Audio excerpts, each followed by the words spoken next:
Friends, welcome to Sneha's cooking diary.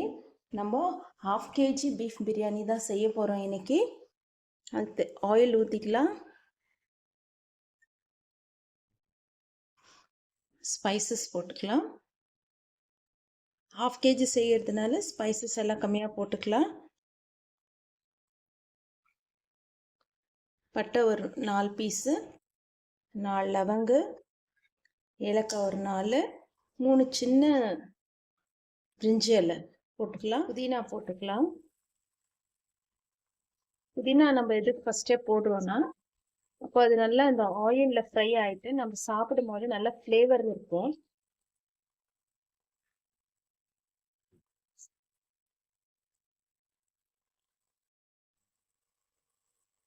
ரெண்டு பெரிய onion எடுத்து கட் பண்ணி வச்சிருக்கேன், அதே போட்டுக்கலாம்.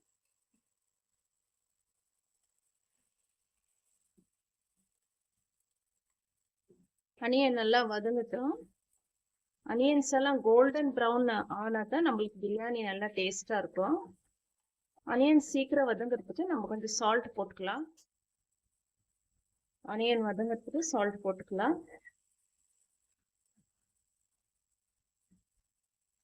வதங்கட்டும். நம்ம ஆனியன் சூப்பரா வதங்கிடுச்சு. இந்த மாதிரி தான் வதங்கி இருக்கணும். நம்ம செய்யறது 1/2 kg biryani, 1/2 kg beef biryani. இப்போ இந்த ஸ்டேஜ்ல ஜிஞ்சர் கார்லிக் பேஸ்ட் போட்டுக்கலாம்.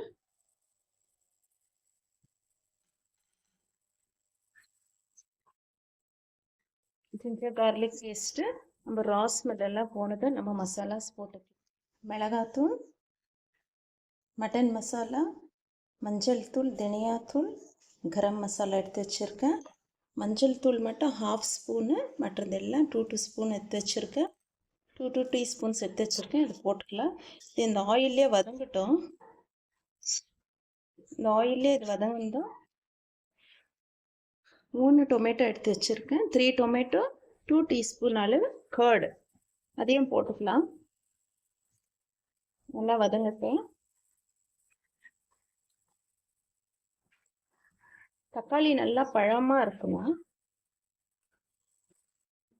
இந்த கர்டு டொமேட்டோ நல்லா இதில் மசாலையில் வதங்கி வரட்டும். அப்புறம் நம்ம பீஃப் போட்டுக்கலாம்.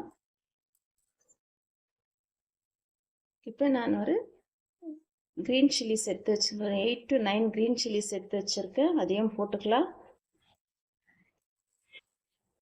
நம்ம மிளகாத்தூள் போட்டிருக்கோம், காரம் பார்த்து தான் நம்ம போட்டுக்கணும். காரம் அதிகமாக சாப்பிட்றவங்களா இருந்தால் நம்ம சில்லி பவுட்ரு, க்ரீன் சில்லி எல்லாம் அதிகமாக போட்டுக்கலாம். நம்ம காரத்துக்கு தகுந்த மாதிரி தான் நம்ம சில்லி எல்லாம் போடணும். ஓகே, இது வதங்கட்டும். நம்ம டொமேட்டோ வதங்கிடுச்சு. இப்போ நம்ம எடுத்து வச்சுருக்கேன் பீஃப் போட்டுக்கலாம். 1/2 kg பீஃப் எடுத்து வச்சுருக்கேன். இந்த மசாலையிலே இது வேகட்டும்.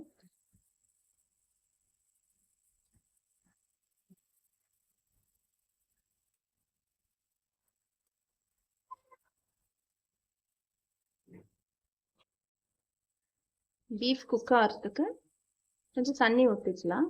1 கிளாஸ் அளவு வாட்டர் ஊற்றுறேன்.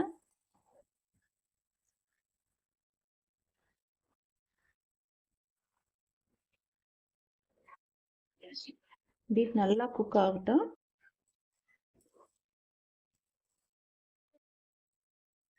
பீஃப் குக் ஆகிறதுக்கு கொஞ்சமாக சால்ட் போட்டுக்கலாம். ஆல்ரெடி அனியன் வதங்கும் போது நம்ம சால்ட் போட்டிருக்கோம். பீஃப் குக் ஆகட்டும்.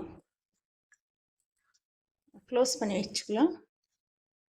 க்ளோஸ் பண்ணி விடுறேன். வெயிட் எல்லாம் போடக்கூடாது, சும்மா தான் க்ளோஸ் பண்ணி விடணும். பாருங்கள், இந்த மாதிரி தான் நம்ம க்ளோஸ் பண்ணணும். ஏன்னா நம்ம பீஃபில் ஊற்றி இருக்கிற தண்ணியிலேயே அது குக் ஆகி வரட்டும், அதுக்காக தான். அது ஒரு 10 minutes ஆகும்.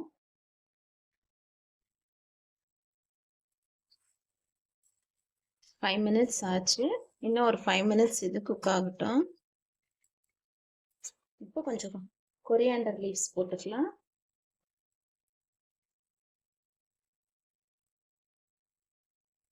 ஒரு கைப்பிடி அளவு கொரியாண்டர் லீவ்ஸ் போட்டு மிக்ஸ் பண்ணிவிட்டு மறுபடியும் க்ளோஸ் பண்ணி வைக்கலாம்.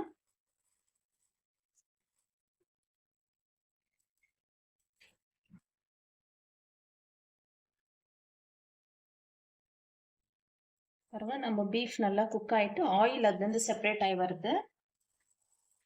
தண்ணி கூட இல்லை, வெறும் கிரேவி தான் இருக்கு. இப்போ ஹாட் வாட்டர் ஊற்றிக்கலாம். நான் 1 கப் தண்ணிக்கு 1.5 கப் வாட்டர் ஊற்றுறேன். ஏன்னா இது பாஸ்மதி ரைஸு. ஹாட் வாட்டர் ஊற்றிருக்கிறேன். இது பாயில் ஆகட்டும். இந்த ஸ்டேஜில் நான் உப்பு காரம் டேஸ்ட் பார்த்துக்கலாம். நம்ம அரிசி போட்டுக்கலாம். இப்போ தண்ணி நல்லா பாயில் ஆயிடுச்சு. ஆல்ரெடி நம்ம ஹாட் வாட்டர் தான் ஊற்றினோம். உப்பு காரம்லாம் டேஸ்ட் பார்த்துட்டோம், கரெக்டாக இருக்குது. இந்த ஸ்டேஜில் நம்ம ரைஸ் போட்டுக்கலாம்.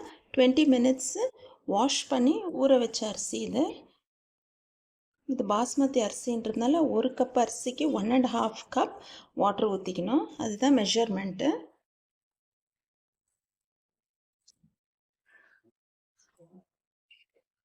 ஓகே, இப்போ மிக்ஸ் பண்ணிக்கலாம்.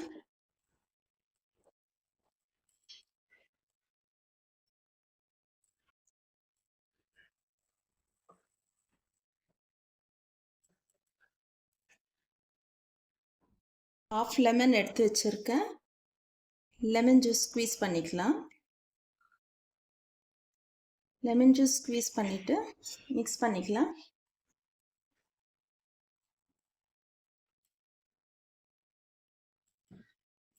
இப்போ குக்கர் நம்ம க்ளோஸ் பண்ணிக்கலாம். ஆல்ரெடி நம்ம ஹாட் வாட்டர் ஊற்றி குக் பண்ணியிருக்கிறோம். இப்போ குக்கர் க்ளோஸ் பண்ணிவிட்டு ஸ்டீம் வந்ததும் வெயிட் போட்டு 5 மினிட்ஸ் விடலாம். இந்த ஸ்டீம் வரட்டும். ஸ்டீம் வந்து தான் வெயிட் போடலாம். நம்மளுக்கு பிரியாணிக்கு ஸ்டீம் வந்துடுச்சு. இப்போ வெயிட் போட்டுக்கலாம். வெயிட் போட்டு ஹை ஃப்ளேம்லே தான் இருக்கட்டும். ஸ்டவ் ஹை ஃப்ளேமில் தான் இருக்கணும். ஒரு 5 மினிட்ஸ் விடலாம். ஹை ஃப்ளேமில் 5 மினிட்ஸ் விடலாம். நம்ம பிரியாணி வச்சு 5 மினிட்ஸ் ஆயிடுச்சு. நான் ஹை ஃப்ளேமில் 5 மினிட்ஸ் வச்சேன். இப்போ நம்ம ஸ்டீம் எல்லாம் எடுக்கக்கூடாது, அதுவே தானாக ரிலீஸ் ஆகணும். இப்போ ஸ்டவ் ஆஃப் பண்ணிக்கலாம். இப்போ குக்கர் அப்படியே இருக்கட்டும், அதுவே தானாக ஸ்டீம் ரிலீஸ் ஆகட்டும். அப்புறம் ஓப்பன் பண்ணி பார்க்கலாம். நம்ம பிரியாணி ஸ்டீம் எல்லாம் ரிலீஸ் ஆயிடுச்சு. இப்போ ஓப்பன் பண்ணி பார்த்துக்கலாம்.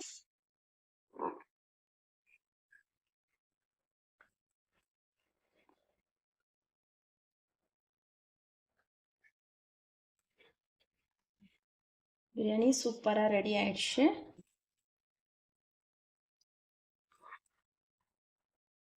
தண்ணி எதுவுமே இல்லை பாருங்க, தண்ணி எதுவுமே இல்லை. ரைஸும் நல்லா குக் ஆகிட்டு இருக்கு.